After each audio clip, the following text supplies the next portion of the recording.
Hello, everybody. Dr. Rick Wallace here, dropping in on you. Hope that everybody is having a great day. Hopefully, we don't have too many technical difficulties, but I wanted to stop by and talk about something that I thought I was done with. When this first happened, this whole uh, Gayle King thing happened with uh, the Lisa Leslie interview. I thought at that time that me addressing it and dealing with it, I was pretty much done with it. But there's been a fallout and a developing and stronger division along certain lines that I think deserves a little more attention. Um, First and foremost, I'm going to start with this. First of all, I'm going to ask you guys to definitely support the work we're doing at the Odyssey Project. I'm going to get that out of the way. Support the work we're doing. I'm going to share the information that you need to support it. It's there in the chat. It's in the description box. Let's move on. I'll talk about it maybe a little later. But we definitely need your support. Don't forget to support the work we're doing. All right, with that out of the way, look, first and foremost, I addressed what I call complete betrayal. I didn't expect anything different from Gayle. I don't expect anything different from Oprah. I'm going to attempt to address some of the things that have been said and concerns. First and foremost, I addressed it without calling her out of her name. I addressed it without any type of personal or physical threat. I think we do need to have a code of conduct, a code of honor, a code of responding to race traitors. I think that there needs to be a higher expectation placed on those of us who are Black. But I want to talk about it from a number of different perspectives. I'm going to do this as quickly as I possibly can, but I don't want to rush through it because I want to make sure that I'm not misunderstood. Personally, I don't condone some of the things that I've seen, not because I have any respect or regard for Gayle King in particular. I see her as an enemy. One of the things that I have written and said for years, one of the things that when I do see people quoting me is probably the thing that pops up the most, and that is the greatest enemy or the greatest force in this world or the greatest threat to Black progression is a Black person with a white agenda, period, bar none. This is something you have to also understand, that Black people in high places, Black faces in high places, have been used for decades as a means of controlling the masses and directing narratives and misinforming the masses to keep us in line. Matter of fact, for a great deal of his activist career, Dr. Martin Luther King was actually used as a mechanism of misinformation and misdirection. It was when he discovered that that was what was taking place, and he decided to move towards Black empowerment, Black economic empowerment, holding the government and the white supremacist structure responsible for how it had built its economic advantages by demanding reparations and also by demanding an equal access platform. He was killed with the U.S. government having been proved in 1999 to be a part of the conspiracy and plot to take his life. So we have seen this for years. Some of the ones we celebrate greatly were major contributors to the downfall and destruction of Black progress. W.E.B. Du Bois played a major role in the bringing down of Marcus Garvey. We need to be aware of how our own people are used in a way to control and manipulate us. And we need to understand that there are those who have received their standing within the white community by being willing to be willing to be a part of the misinformation network of Black quote unquote leaders. And so it needs to be understood that a great deal of the pushback isn't simply because Gayle went after Kobe. It's because it's a part of a pattern. The first thing you have to look at is it's a part of a pattern. It's a pattern that her and Oprah specifically have practiced with this Me Too movement, in which there are plenty, and matter of fact, far more white men who have been accused of rape, molestation, sexual assault, sexual abuse, sexual harassment, and yet their focus has been solely on targeting Black people, with the latest person being Kobe. But before that, Oprah was getting ready to take a shot at Russell Simmons, and because of the pushback, reeled that back in and stepped away from it. And this isn't about defending anybody that's done something that's harmful to a woman. Anybody that knows me knows my wife's history. And even before I got with my wife, I've just never been someone that was willing to condone that type of behavior, because I know the force and destruction that stands behind it in the Black community. I know that one of the biggest elephants in the room when it comes to the Black community is incest, childhood sexual abuse, and the damage that's being done. What I know that many don't know is that while it is obvious that it has devastated our female population, that many of our men suffered from it too. And so we deal with this in a way that probably no other group has, because of how it came out of slavery. So I don't take it lightly. I don't give anybody a pass. I have no problem with that being a cause for death in a Black code. You don't bring harm to our women and our children, period. So this isn't what this is about. What it's about is understanding who Gayle King is and what she was doing. First of all, we have to look at the totality of it. Everybody's talking about, okay, we're going overboard. Number one is, I don't condone the death threats, not because I have a regard for Gayle, but because I have a regard for how we are going to be viewed and how we're going to be taken. And if we're going to be taken seriously, I think that we don't need to act emotionally. I think we need to call a spade a spade. I think that those of us who are aware of what's going on have a responsibility to step up and speak truth to power unapologetically, without any regard for what's being said or what may come. I've done my best to do that over the years, is to call it what it is and take the consequences. I lost the channel doing that, and we're rebuilding on it, but I'm going to speak truth to power.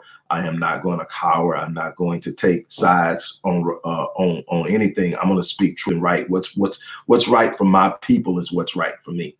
And so that's what I'm going to stand on. And so the first thing we have to look at is there's a history and a pattern. We're looking at patterns. We're not simply looking at this. Again, I don't condone the death threats. I have an issue personally with calling Black women, even those that I don't claim, because I classify them as race traitors. I have a problem. If you notice, you never hear me use the word coon when referring to Black men that I don't care for, because I know they are working against us. I just refuse to use those words. If I'm going to talk about it, I'll talk about how I feel about them in private with other Black people, where white people have no access. I don't want white people seeing me tear down any Black man, because it will be used as a mechanism of division at some point. That's how all these beefs get started between us, is that we don't realize that some white people picks up on, white person picks up on it, pretending to be Black through their profile, and pushes it out there, makes it something it's not, and it blows up, and then our egos get in the way and we start defending our position and attacking. I am going to call a spade a spade. When I sit up and I see something being done that I know is not for the benefit of my people, I'm going to call a spade a spade. I'm going to stand up and I'm going to speak on it. It's that simple. Now, here's the thing. Something my grandfather taught me a long time ago. He said, hey boy, sit down, I'm going to talk to you. Those of you who know me know that my great-grandfather and my great-grandmother reared me. They adopted me and reared me. So I was adopted and reared by my grandmother's parents. So he said, sit down, boy, I'm gonna tell you something. He says, something you should know. He said that when you violate somebody's space in any kind of way, whether you hit them, spit on them, kick them, say something negative behind their back, do something to bring them harm in any way, you lose total control of dictating how they respond to it. In other words, that was his idea floating around. We were talking about something where somebody punched somebody and that person picked up a stick and hit them back, or somebody slapped somebody punched them back. And the thing is, I only punched you and you hit me with a stick. And what my grandfather was saying is, once you violate somebody, you don't get to determine how the pushback comes, how the retaliation comes. You may punch person once. You don't get to say you only get to hit me back once. That person's probably going to beat the brakes off of you if they have the capacity. I agree with Ellen. First and foremost, just because there are supposedly death threats doesn't mean that they're actually death threats. These are misinformation queens. It's easy to sit out there and say that, you know, let's see some of the threats, and then it's easy to create profiles and push that stuff out there. But, you know, I don't find it necessarily hard to believe. You got to remember, we live in a culture where people have literally sent out death threats, sent out death threats for how series ended, how a series ended. You know, they were unhappy with the ending of a series, or they were unhappy with the I've heard actors say a lot of times, you know, hey man, I'm getting death threats and I'm just playing a role. We live in that type of world. So to think that it's impossible that she received death threats, I don't think it's impossible. I think it's likely, but is it for sure? I don't know. And it's irrelevant to me. That's your business. But my whole thing is, if you did get death threats, if you got people calling you out of your name, if you got that, whether I agree with it or not,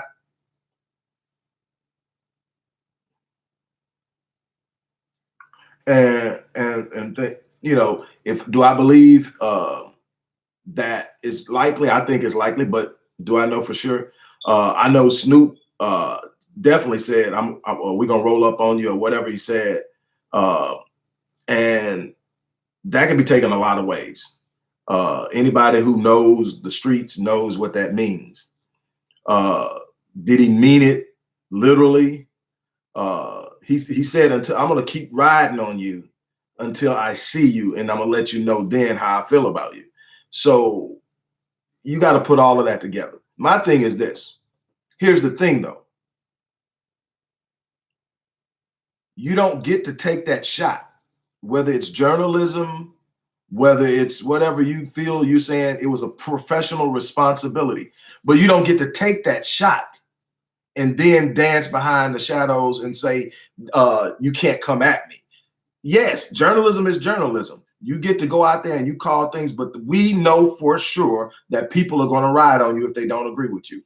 And for the people who are saying that the men that are going after her don't go after white people, you haven't been paying attention. That's a narrative that white media puts out that we read too easy, that black men don't go after white men and white women and all that. Because if you go back and check, old chick from the DC media that came out and said something about Kobe's rape right after he died, got rolled so hard she got suspended. I think she got her job back though. But they rode on her. They rode on that senator from Pennsylvania. They rode on somebody else that said something. Anybody that has said something got rode on. Ain't nobody sitting around saying anything about Kobe and hadn't got rode on.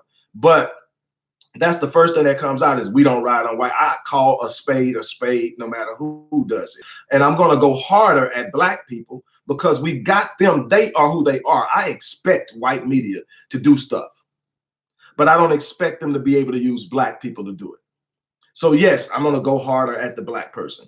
I didn't really go hard at Gayle because I don't consider her to be a black person. I consider her to be a melanated person who doesn't identify with blackness. Look at what her and Oprah have done over the years. Who have they catered to? Oprah's show were white middle-class women.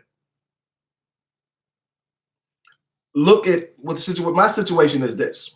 You are friends, buddies. You take selfies with Harvey Weinstein. So you know the man, you spend time with him, you befriend him. There's even some things that are going on that I'm actually researching now that leads to the idea that Oprah was leading some people to Harvey Weinstein, knowing that they were going to end up on his casting couch, quote unquote. Now, that is still in the development or research. I'm trying to verify it, but it's coming from multiple sources that she knew what he was doing. And she in some ways contributed to it, but we're not even on that yet. Here's what we are on. This is a man you got him on speed dial on your phone. You haven't set up an interview with him. You haven't asked him anything about what he's going through. He's got 2 criminal cases going right now in New York too. In New York, he's already settled several. Now, this is being more than just credibly accused. This is being charged and actually in a trial in one case right now, in trial. Now we'll see how that turns out. But you haven't talked to him about it. You haven't set up an interview. You're not asking Harvey. You didn't sit up before Jeff Epstein was killed. You didn't ask him. The New York anchor, the guy that I can't think of his name, that's real big that you didn't ask any of these guys for an interview. That's what a lot of people are having a problem about. Have the same smoke that you got for these black cats that you're going at. And like I said, in some cases, reasonably so, if they are violating young black women or whatever, and they're doing that, they got every right to go after whoever is doing that. But you got to play it right. You got to be honest. You got to be fair. But see, we know who controls the media. We know exactly who controls the media, and we know who controls the reins, and we know who is able to reel them in, even Oprah with her 2.6 billion. At least that's what it was last time I looked. But even with that, you can be reeled in, and she knows this. She knows what they're capable of doing. And so you're not going after them. You're going after the low-hanging fruit. My problem is the same way that Oprah did with Michael Jackson. You went after him posthumously. Mike was your boy while he was alive. After he died, you let some people who came in who have been proven to be fakes and frauds get you gassed up and do something about Mike that proved to be absolutely unfounded and untrue, to the point that they went into hiding that the lies were so horrible and was able to be disproved. And yet you aired that with all the resources you had. You could have vetted that way better than you did. You let them come on and tell those lies on Mike when Mike was not here to defend himself. Same thing with Kobe. Gayle, there are pictures of Gayle hanging out with Kobe post 2003, doing interviews with Kobe and his family post 2003. That was your chance to ask Kobe while Kobe was alive, but you knew Kobe had the capacity to articulate. He wasn't a dumb jock. He knew how to speak. He spoke what he said. He meant what he said, and he stood on it. You knew you couldn't come at him. He was a real man. You might not have liked his choice in wives. I personally had an issue with that. But we're talking about right now the man, the legend, the person that I did find things to admire about: work ethic, commitment to excellence, and a bunch of things I found out since he's died that he did in the community that I was unaware of. Again, at the end of the day, you had every opportunity to ask this man about that while he was alive. You go to one of his best friends, ask her for an interview, and blindside her. Much props to Lisa Leslie. Much props to Lisa Leslie. She handled it like a pro. She handled it the way she should have handled it. Again, you got some people who knew this guy. This guy wasn't a recluse. He got out. He knew people. He crossed barriers. There's a picture of him hanging out with the dudes from Jackass, where he literally jumps over this pool of snakes and dunks a ball. He literally got out and he did things. He gave over 200. He granted over 200 wishes for the Make-A-Wish Foundation. He's done so much that in that scope of things that he knew people. And if these people knew him, they're going to respond personally. It's like, what gets me is everybody's acting like, because people are responding who may have known him directly or indirectly, communicated with him, like the Ice Cubes, the Snoops, and all of this, that it wasn't them. Why they tripping? And my thing is, everybody on this thread right now, if you got a social media account and one of your boys pass away or one of your girls pass away, and you see somebody on social media after his death or her death, before they even put them to rest, bringing up something they did 15 years ago, because everything since then has been stellar, bringing up something they did 15 years ago, over 15, 17 years ago, and trashing them while everybody's trying to commemorate and memorize them, you're going to go at them on social media. You're going to call them out on the bull crap. You're not going to sit there, and it's going to be personal for you because you know that person, or you've been around that person, and you're going to feel like that's some kind of way. Me personally, I don't care. I don't go after my enemies after their death. There are people I can't stand that have passed away that I have said nothing negative about since they died. That's just me. That's just something you don't do. And this whole thing about her receiving death threats, don't condone that. I think that's way over the top. I think you have a right to get out there and say that's BS. You got a right to get out there and say, Gayle, we seen your work. We seen your receipts. We've seen what you do. We seen how you paint and push black men into the corner, but you won't come out and deal with the white men who are doing worse than the black men that you're pushing into the corner. Kobe Bryant has an accusation. That accusation was never proven. So from a criminal perspective, he's assumed innocent. It was never proven guilty. The case never even went to trial. He settled out of court for an undisclosed amount of money. That happens a lot just to get the thing out of the way so people can move on. Here's my thing. Let's take the worst case scenario, which I don't believe, because as a human behavior scientist, a person who deals with human behavior, rapists are not rapists because of sex. Rapists are rapists because of power. Whatever way they get it, they like having the power to take something that someone doesn't want to give to them. And their mechanism of enjoying that or entering into that is sex. But it is not about the sex, it's about the power. So it's a pattern. It happens over and over and over again. It's not a one-time thing. There has never been anyone else that's come forth about this kid doing something like that to them before or after that accusation. Also, this woman was found to have at least two other men and maybe three other men's DNA inside of her at the same time of Kobe Bryant.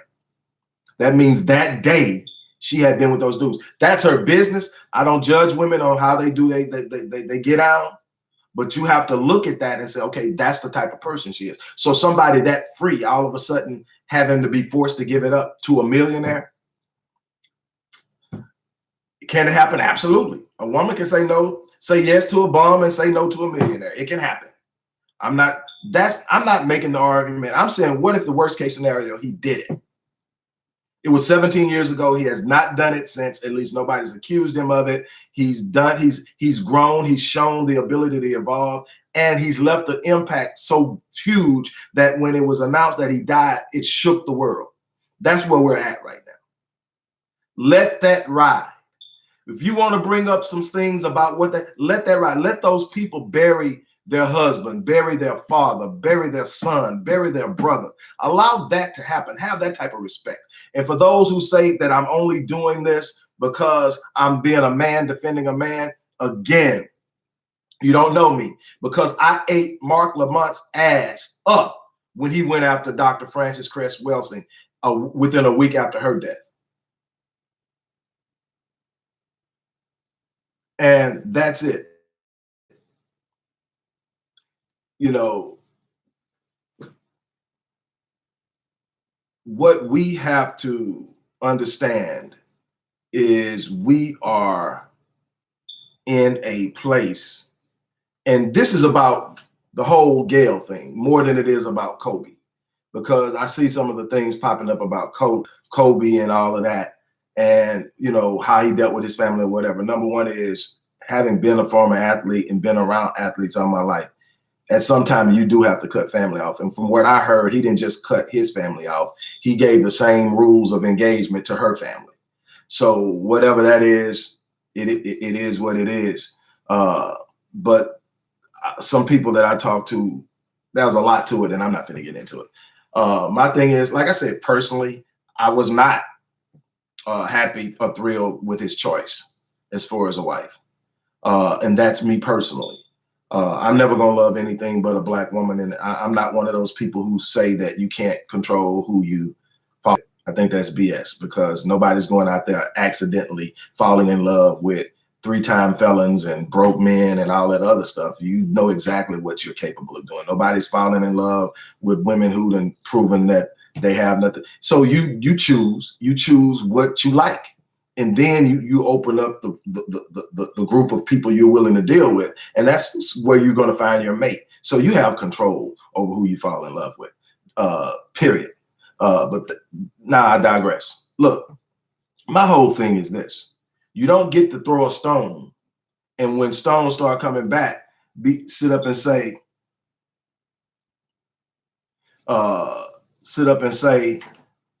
that exactly. You choose who you're gonna be with.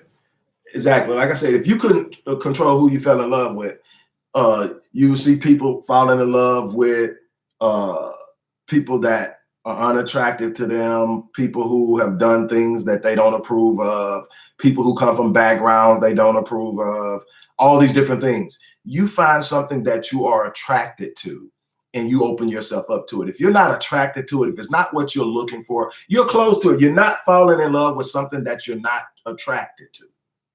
It's period.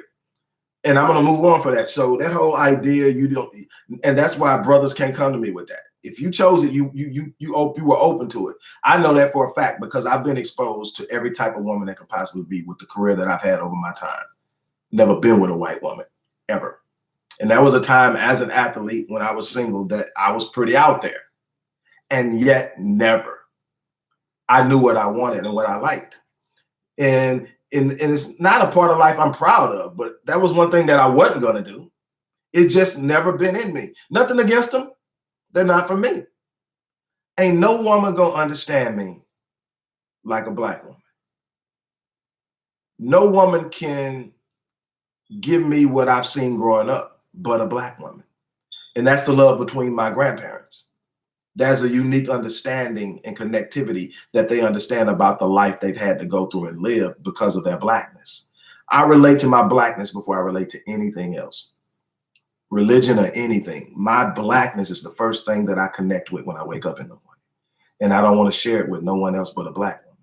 And I'm going to be that way the rest of my life. But anyway, that was his choice. But we're not going to sit up and say he couldn't choose differently, because he could have. So that's the end of that. My thing is, what are we going to do about the people like Gayle and Oprah that so many of us will relate to solely because they have things that we want? We live vicariously through people who have an elevated position over us. We've been taught and trained to do that, and almost out of necessity have done it, because that's as close to success as many of us are going to ever get. So the Jay-Z's, the Oprahs, and all of these people who have this ultra wealth and ultra success, we look at them and we have this. The reason that R. Kelly was able to get away with the things he's done for so long is the success and the way we vicariously live through them. We automatically defend them. Another thing is because the black man, primarily the black man, has been assaulted and attacked at every angle. We tend to want to protect those who find a little space and a little power.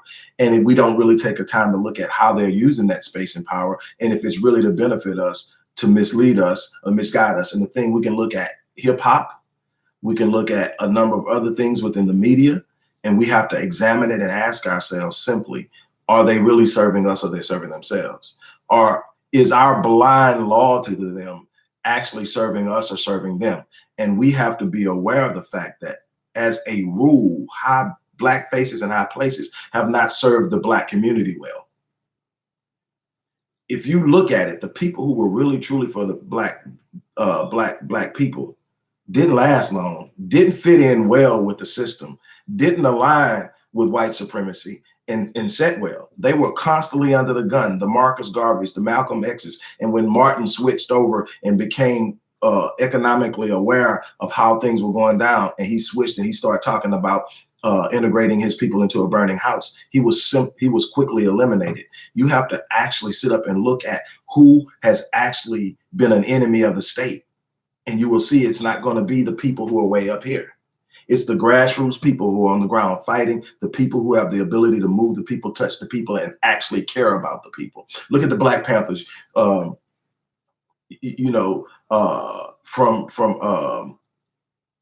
I mean, all of its leadership, just Fred Hampton on down to Bobby Seals and all the others. You talk about Assata Shakur and Shakur and all of those people who became enemies of the state. There are some still serving time. Those were people who were trying to do something right by the black community, actually serving the black community, creating our own political parties. Look at who the enemies have become. Look who's being invited into and given a seat at the table. A seat at the table isn't a good thing if you're a black person, because the people at the table who control who sits at the table are going to always eat.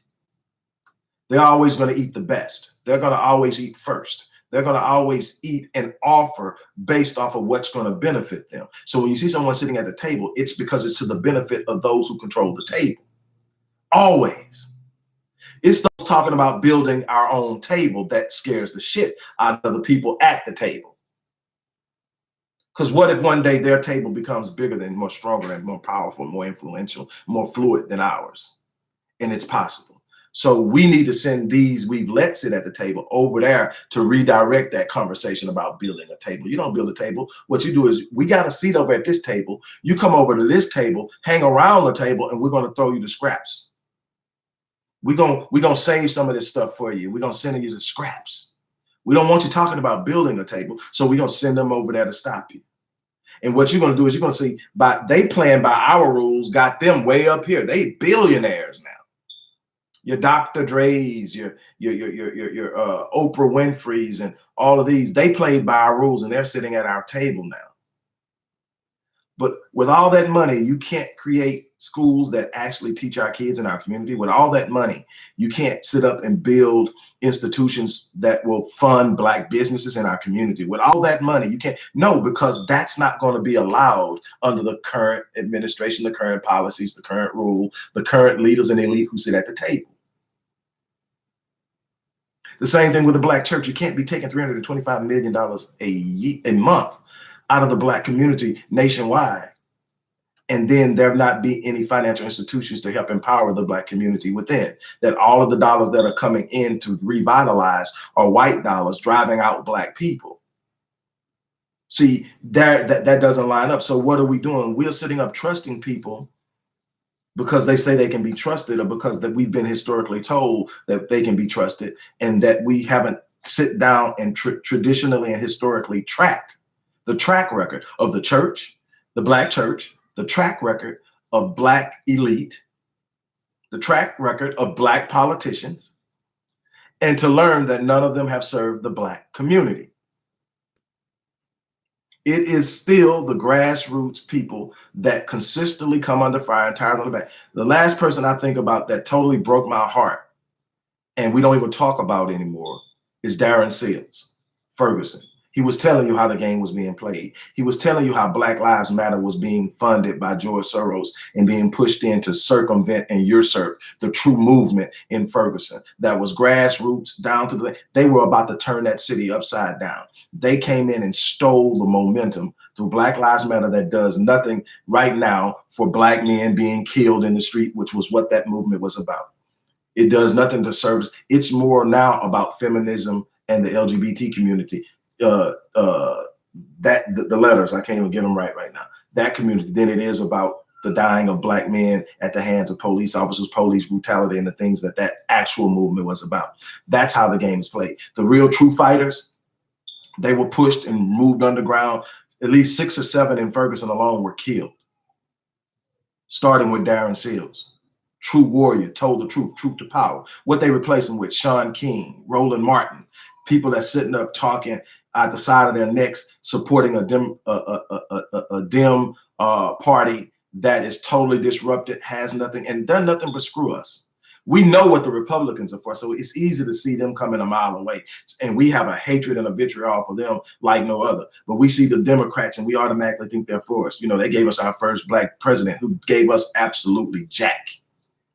Oh, he did something for the LGBTQG whatever community. He did something for the Latino community. He literally spoke and stood up and signed policies into place. So we know he did something for them. But then he turned around. Our biggest concern at that particular time was how there was no retribution for our young Black males being killed in the street, unarmed by police officers. Again, I state unarmed. So we're talking about people who should not be considered a threat being gunned down with people who should be trained on how to engage people and killing them, and there were no retribution. And what does he do? He signs the Blue Lives Matter bill into effect, which gave police even more power to shoot without thinking.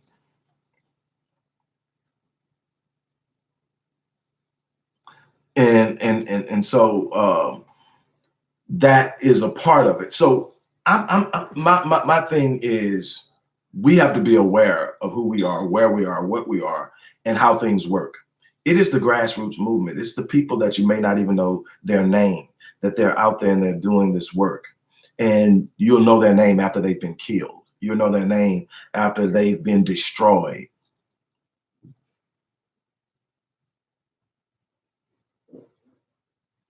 Right. Thank you, Bloody Pond Lives. Exactly. And I feel the same way, Trey Day 216 about Obama. You know, you have to trace the life. See, I'm a person who does a lot of reading, and I do a lot of research. And literally, Obama was being tracked for president way back in the 70s as a kid. When he got to college, he was being visited by Zbigniew Brzezinski and a CIA agent who I think was kin to his mother.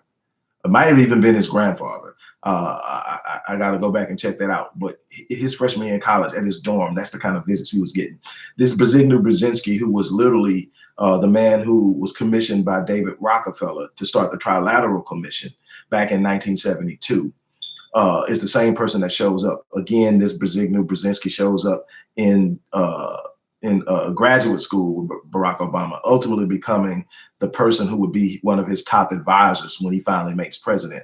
And to understand who Zbigniew Brzezinski is, he's probably the greatest political mind, bar none, that I've ever come across. He wrote a book called The Grand Chessboard that explains the entire makeup of how America moved from being a British colony into being the most powerful country on the planet, and how it's played and how Europe plays a role in all of this stuff. He's written a bunch of books, but this dude is probably best known as the person who has predicted every president since he created the Trilateral Commission.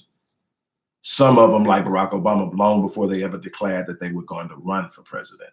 This is how the game is played. Something that Minister Louis Farrakhan, the Honorable Minister Louis Farrakhan, said in a 2009 roundtable discussion, was actually more like a square table. Some of the great black minds were there.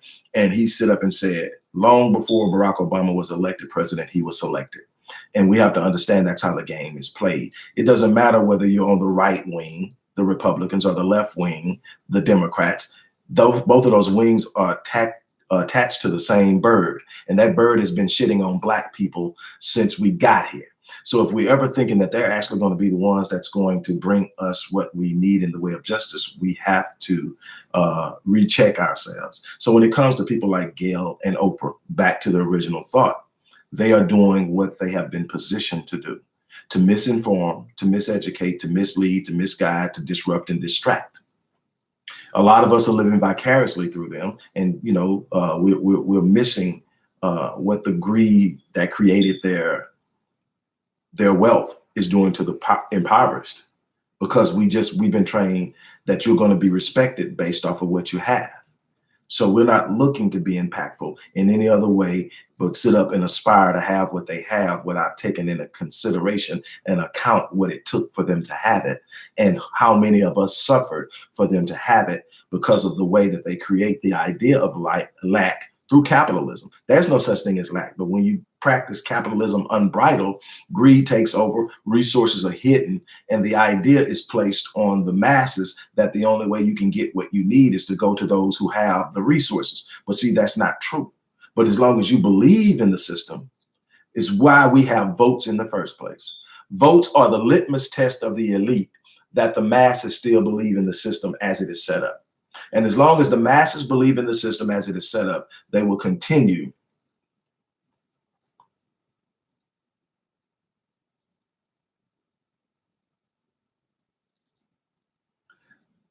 Erlene, I would suggest that you look a lot more closely into that. And all you got to do is go Google the man who made Oprah a billionaire. The idea that anybody worked hard to become a billionaire. Billionaires are either flash in the pans, like Jeff Bezos, which wasn't a flash in the pan. He worked hard to get Amazon where it is. But that's not done by one person. It's just not. You don't become a billionaire because you worked hard. You become a billionaire because you make the right connections. You make the right moves. You pull the right people in. And for the most part, there comes obligations with that. It's on a completely different level. And the thing is, even if she worked hard and it was all because of Oprah, nobody opened the door for her. I know different, but if it wasn't, and situation.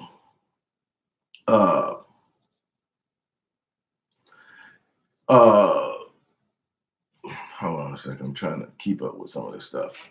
But bottom line is this: 2.6 billion. Again, we go back to where are the institutions in the Black community to empower Black people, like there are in the white community? You cannot sit up and say, at this point, I need somebody to help me help, when there's none, absolutely none. No Black institutions, no institutions that are going to sit up and provide what's necessary and needed for Black business owners so we can get a foot in the game. There's a lot of misleading of what you can do to go get it, or sending you over here, or getting you caught up into this. We caught up in all type of entertainment. We're caught up into the entertainment. We're caught up into all of that. That's what we're caught up into. And we're missing the fact that you got 2.6 billion. Plus, if you got 2.6 billion, you got access to at least another 100 people who've got millions to give. You literally have the ability to create a mechanism that can empower Black people and usher them out of poverty. With that kind of loop, that kind of connections. And so that is exactly what I'm talking about. When you got that kind of money, you have the ability to do some unbelievable things, not just with your money, with so many other people's money who will gladly connect with you and share with you if you sit up and say that's what you want to do. I've seen people with a whole lot less do a whole lot more. So when I see that, and I can't see your connection, but I see you consistently having a one-sided approach to how you're dealing with men, where white men are obviously doing something that you're not going to call them on it because they're your buddies, and you're going against the low-hanging fruit. And I say low-hanging fruit because it's not that she's just going after Black men. It's when they're at their lowest, like Michael Jackson was dead, Kobe's dead, R. Kelly is broke. Now, all these people were allegedly doing things long before this, and nobody, again, Gayle had interviews and spent time with Kobe and his family. Never brought it up.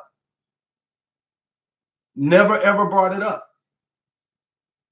Until he's gone, he can't defend himself. He can't offer an alternative to any accusations that are being thrown out. And now other people are left to defend his honor. And it was tacky, it was distasteful, and it had a specific stanch to it. And there's no way to get around that.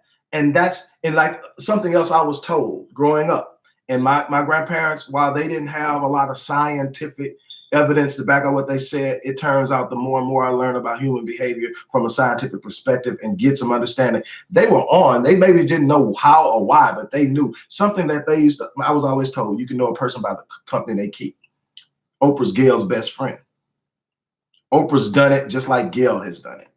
Oprah's billions doesn't erase or excuse her from having a responsibility that we hold everybody else to. Because she's reached a certain level and she's been pulled in and she sits at the table, does not give her an excuse or a release from her responsibility to her people. Are we now sitting up saying there is no responsibility, it's every man for himself? It's that simple. You either we got to hold people that we've grown fond of accountable. We got to stop sitting up because you're this person, we're going to let you ride. That's how R. Kelly got as far as he got. That's how Bill Cosby got as far as he got. When we see somebody doing something that is not going to be conducive to the betterment of the whole, we need to hold them accountable. If Oprah was going to battle for us, if every time you looked up, Oprah was embroiled with the white system because she's sitting up doing something they don't like and she's doing it for our people, then we right there riding with her. But when we sit up and we look and we can't find one institution that you put into our community that's empowering us, one way that you've shown us and helped us stop gentrification across this nation, when we look up and Harlem doesn't look anything like it used to look, the things that, I mean, literally has so much historical value to our culture, to our history, to our perseverance in this country, is rapidly disappearing. And there are people out there like her who could stop it, and they aren't. So who do they identify with? Oprah identifies with her wealth more than her Blackness, by far. Look at who she hangs out with.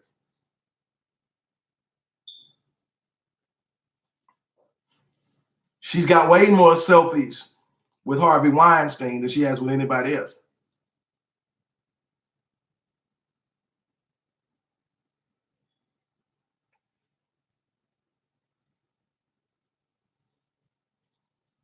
And that's it. We can't talk about the current condition of Black America without talking about how it got that way. You can't talk about the symptoms of violence and poverty and sickness without talking about how it was socially constructed. Erlene, baby, stop making excuses for this woman. You choose, like your mate, who you're in business with. And you can't be that connected with somebody and not know what they're doing.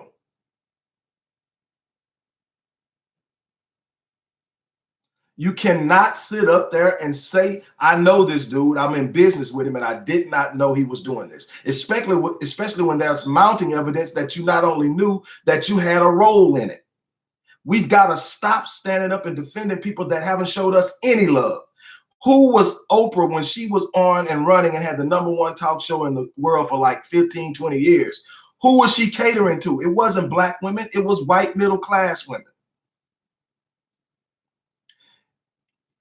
Either she knew, either she knew and she did nothing, or she didn't know. That's the only thing. There's no in between. There's no other reason. Whether she was his friend, whether she was in business with him, you see pictures with her. These are very intimate pictures and poses. I mean, hundreds of them.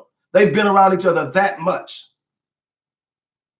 This isn't, I know him casually, I did a business deal with him once.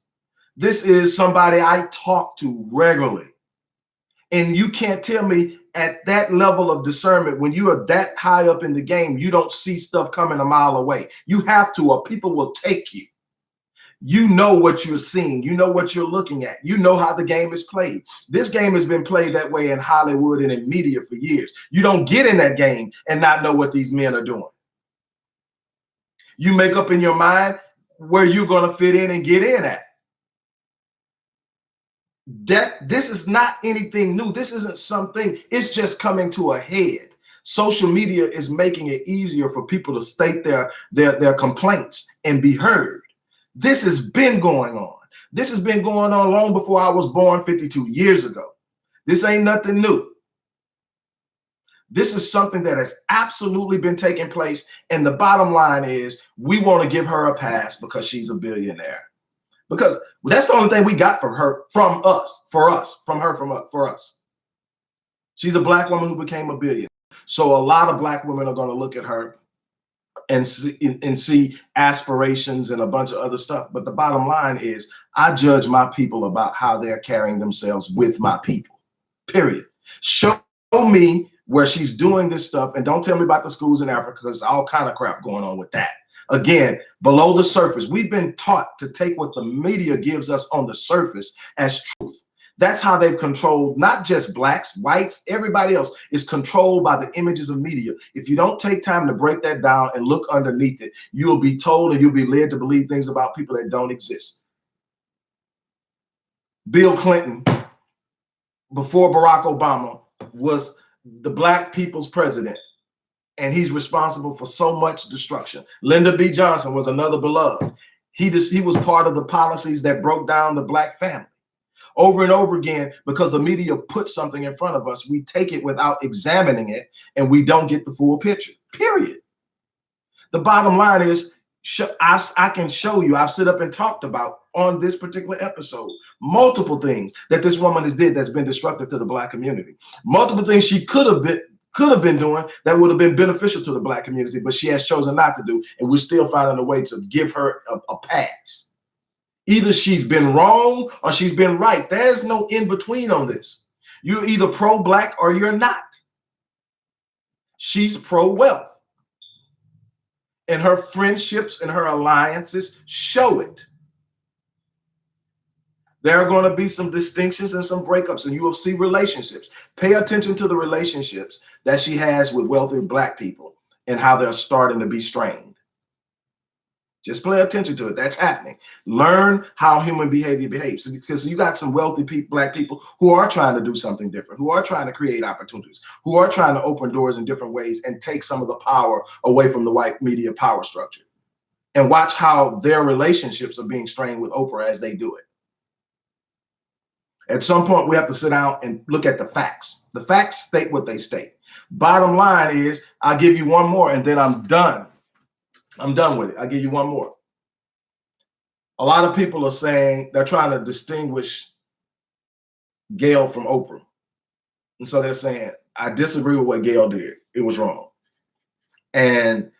But, you know, that's not Oprah. But you got Oprah on multiple shows now and on video defending it, standing up for and defending it. So she is connected to it. She didn't come out and say that was probably a bad move. You know, I'm surprised she did it. I don't condone it. But she's my friend. She's my girl. I'm going to stick with her. But I don't condone it. No. She's coming out making her out to be the victim. She's not sleeping. She's been crying and she's not sleeping. Well, when you sit up and throw a stone, it's a possibility somebody's going to throw one back. Or maybe you offend a bunch of people and they all pick up a stone and throw it back. That's when you get out on that. Every time I do a video, I know that at any moment I can get pushback. When I did the video a couple of years ago about the prancing elites, the gay dudes in Atlanta that had their own show because they were going around doing drills and stuff that females do, and I addressed how that's impacting the black male image. Didn't attack them. I don't attack black people. If you see, I try not to. I'm going to call a spade, but I'm not. If you're gay, you're gay. I love you. I don't agree with it, but I love you. I'll stand with you, and ain't nobody gonna come against you because you're black. I'm always going to identify with the black. I'm going to go to war for some black people who done some shit that they shouldn't have done. But I'm not going to throw you to the wolves because they're not doing it with theirs, and we need you. If we can save you, if we can get you turned around, I'm with you. Now, if you don't want to turn around and you don't want to save yourself, you don't want to help, I can't deal with you. I don't got that type of energy. But I'm that person. But I put it out there. I got all kind of hits back. Every time I say something about feminizing black men, the gay community come eat me up. I've got to expect that. If I'm going to make that stand, I've got to expect that. I've got to expect that. If you're going to go out and attack a man that is that beloved in a time where it should just be quiet and calm, expect the pushback. It's that simple. I'm not saying you didn't have a right to do it. You obviously had a right to do it. You did it. What I'm saying is you can't throw a stone and then expect to cry foul when people retaliate. You don't get to choose how someone retaliates to feeling violated by something you did. And the whole thing is the same way people live vicariously through Oprah, they lived vicariously through Kobe. So when you attack him, they are going to take it personal. They're in their feelings about that. My thing is, I know the bigger picture. This isn't an assault on Kobe for me. It's an assault on any black man with any type of virtue put on any type of high pedestal or platform that you can look at and black boys can aspire to. All the people that we're allowed to praise now, when they died, they were maligned.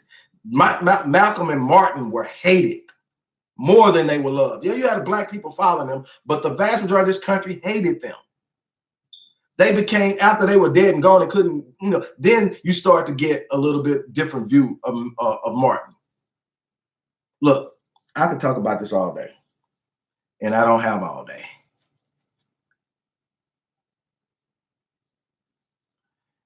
All day. My thing is this. If you're not contributing to the betterment of black people, then find you some space. But when you step into the realm of what we're dealing with and what we're living, and you are wearing your black face and you are appearing to be a part of what we are, but yet you turn around and you do like she did, I don't believe in death threats, because I think that there are times people deserve death. I think when you harm a black woman or a black child, you deserve death. It doesn't matter what color you are. If you harm a black woman or a black child, you deserve death, period. That's, to me, until you place a consequence with negative actions, you're going to consistently get negative actions. There's no such thing in that system that has to do anything with morality. Absolutely nothing to do with morality.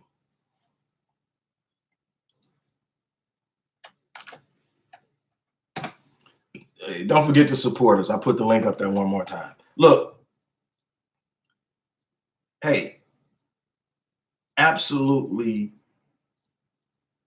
unequivocally, it was wrong.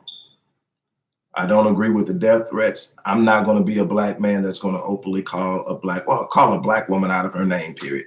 There's sometimes some women that did some crazy stuff personally that it came across my mind, but there's something about me that won't let me say that. Something about me that won't let me call a black man a coon, address it. It's just something about me. Not that I ain't thinking you're a race traitor, that you're a sellout. I'm just not going to call you that word. A derogatory word from a black man to another black man. I'm not going to call a woman out of her name, no matter what she's doing or how she's behaving. I am just not going to do that. And I teach my boys at Black Men Lead, my sons, my live biological sons, the same thing. We don't talk to women that way. We don't handle women that way. I don't care what they're doing. We're not going to handle them that way. Don't mean we're going to let them in our lives and let them destroy what we got, but we're not going to handle them that way. We're not going to talk to a woman that way. We're not going to put our hands on a woman. If she is in a situation where she's got you that riled, you need to get away from it. But we're not going to put our hands on a woman. We're going to be the source of our women's protection. We're going to be the source of our women's edification. And a lot of people have used that as a way of attacking people who have called Gayle out too. Because we just had that girl dad thing going last week. I think it was last week, where everybody's taking pictures with their daughter or sharing selfies with their daughters and everything in this dad week. And they're like, okay, we just did this and now we're bashing black women. No, we are bashing a black race traitor. If it would have been a dude, it would have been the same thing. We're probably harsher. But we're coming out. It has nothing to do with women. Like I said, I've stood up for Dr. Welsing. I've stood up. Matter of fact, go check my videos. It's plenty of videos of me going hard in the paint for black women. So I've earned the right to call a black woman out when she's doing something she should not be doing. And so that's it. And again, I've never called for anything negative to happen. I didn't even call for her to be fired. I didn't call for her anything. I just called her out. That was some BS. It was wrong. All the other stuff, those are people doing what they think. I don't agree with the death threats, but again, like I said at the beginning of this episode, there are people that are threatening actors for a role they played in a show or a movie that they didn't like what they did. So you think they won't come after her for this? There are people who are just that, either ignorant, angry, frustrated. People who do that a lot are also people who are emasculated. They lack power. They don't have a power to really influence a lot. So their frustration goes to, I'm going to kill you. I don't have any other lever to get you to do what I want outside the threat of killing you. I don't have any other power to exercise, but I could just pop up on you anywhere and kill you. That is what a lot of people will do when they don't have power. When you have power, you use the power. And that's what they've been doing against us, using the power. My whole thing is, as far as calling her out for a BS and giving her the business and telling her, that was sloppy, that was mean-spirited, that was damn near evil. Why didn't you sit up and ask him when you were doing all those interviews with him and his family while he was alive? Why did you wait till he was dead to bring this up to a friend of his who's obviously grieving at the time? Why? I think you get to ask that question when you're in the media, any part of fame and popularity. You get to do stuff that you want to do, but you also get the whys. You don't have to answer them, but you're going to get the whys. And that's what this is. This is a why would you do some shit like that? Period. It's that simple. Why? And then it exposes you for who you are, because nobody who's really sitting up there, I don't care where you're at, if you really truly have a love for your people, are going to do that.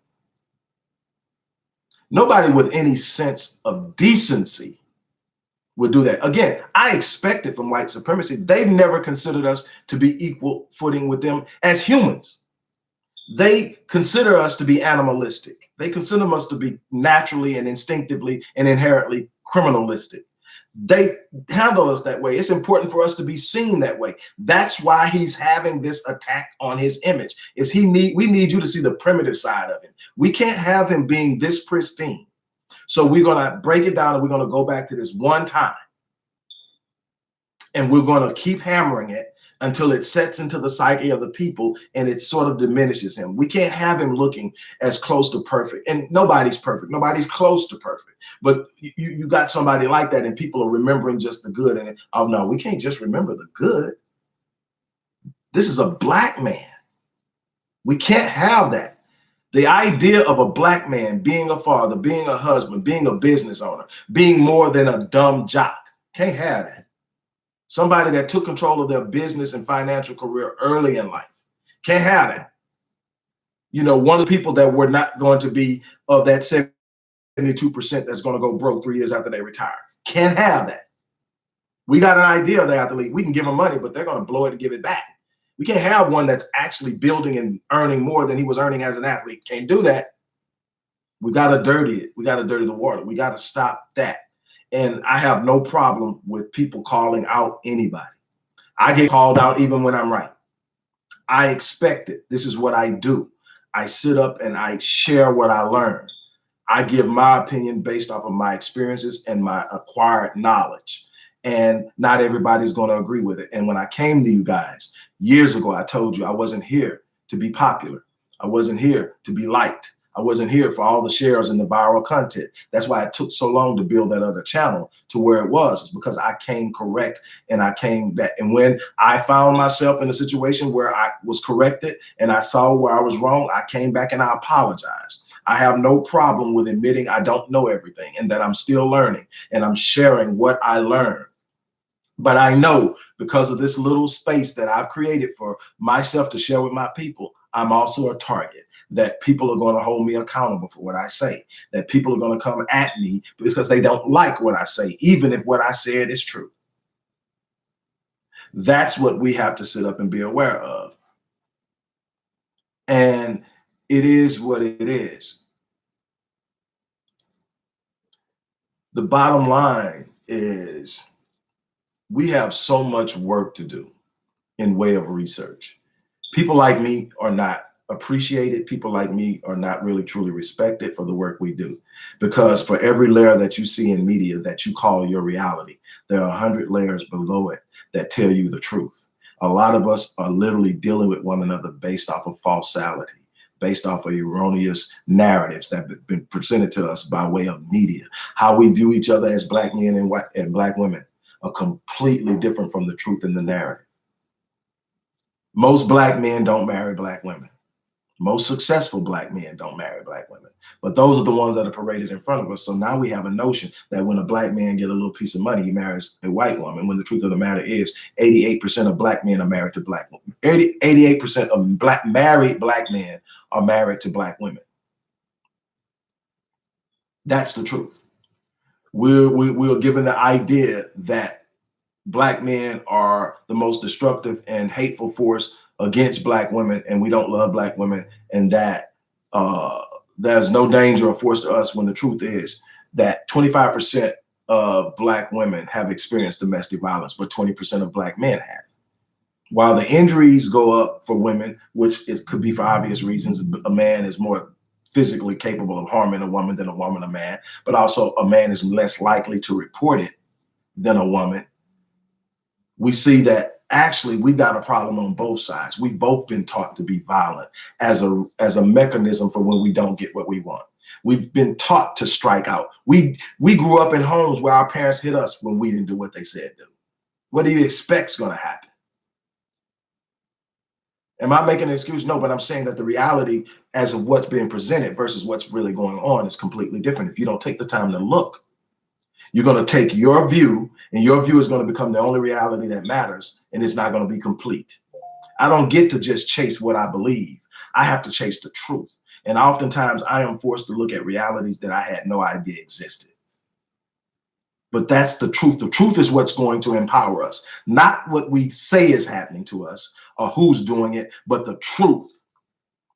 You can't talk about the incarceration rate of Black men without understanding that the social construct and social engineering Blacks into poverty is automatically going to increase criminality, because criminality becomes a way of survival in poverty. Penology 101, criminology 101. Impoverished areas are going to be more crime ridden regardless of race. So we herd Black people into poverty. We automatically know at some point, in order to eat and survive, in order to have things that they want in life, they're going to go out and do things. It's that simple. If we take away jobs, if we de-industrialize areas that was once industrialized, where the average Black man could go get a job, whether he had a college degree or not. And now we sit up and we minimize that, we're going to automatically create situations. Am I sitting up saying that that's an excuse? No, I'm saying you have to understand that nothing happens in a vacuum. And we have a problem of looking at things through a vacuum. We got a problem of hating our own people because we've been told a story about them without having all of the context. We are not lazy. We historically worked from from sun up to sundown. There are actually bodies discovered in some plantations where you can see where the slaves literally worked so hard that they had detached their muscles from their bones. They literally had detached muscles from working so hard. You got to understand the historical set. You got to understand the epigenetic influences of our experiences, that we're literally passing down trauma genetically. And then the epigenetic experience in the environmental sense, that after we have been passed down this trauma from our parents, that we are now experiencing more trauma that is triggering disease in our body, that's triggering mental illness in our bodies and minds. Until we understand the complete capacity of what we've experienced and how it's impacting us now, we're going to easily accept all of the crap that's thrown at us and being told that it's all on us. It's all on us to fix it, but we didn't get here by accident or by happenstance. That's not how we got here. And so we've got to be a lot more aware of where we're at, what we're doing.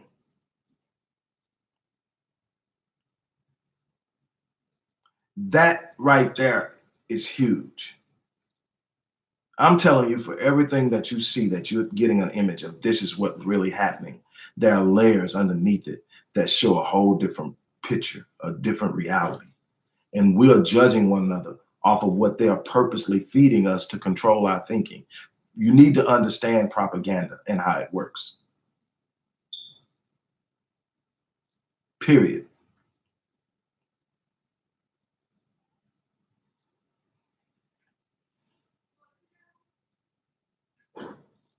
On that note, look, I'm gonna get out of here. Like I said, don't forget to support the work that we're doing at the Odyssey.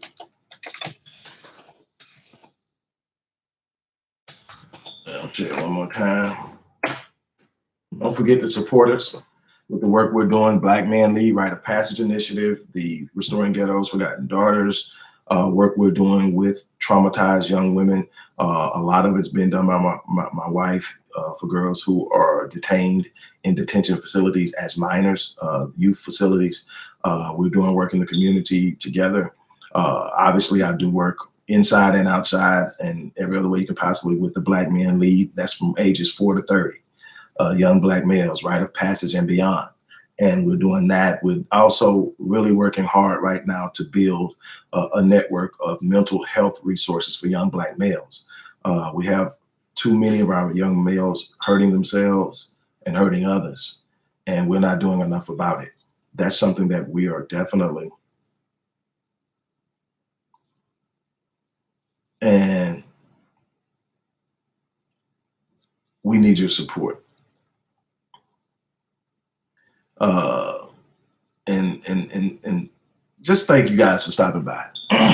We got so much we need to be doing. We got so much work. On that note, I'm checking out of here. Once again, thanks you guys. Thanks for those of you who will support us. I'm out.